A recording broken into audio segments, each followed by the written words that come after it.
Hey guys, I thought I'd just run you through understanding the in-body scan. So basically, main things to look at will be your percent body fat up in the calculator analysis there. Okay.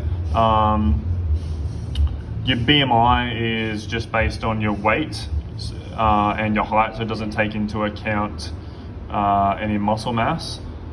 And then the other thing to look at over time is just that comparison over time. So you can see this difference over time. This is actually me.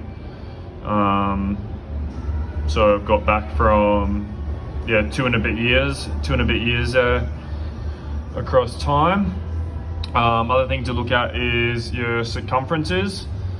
Okay, so you can see if that changes over time, and your visceral fat. So visceral fat is fat around your organs, not subcutaneous fat, which is subcutaneous fat is basically what your percent body fat measures. That's fat over your muscle. Other things there that might be of interest is waist to hip ratio. So it gives you a range there that you ideally want that in.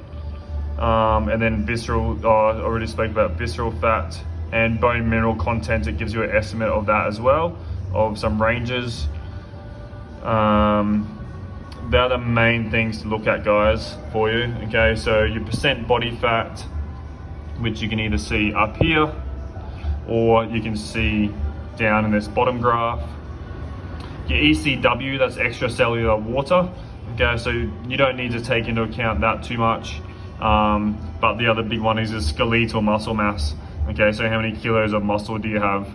So at the end of the challenge, what we'll be looking at is your percent body fat, any change in that, and then any change in your skeletal muscle mass there.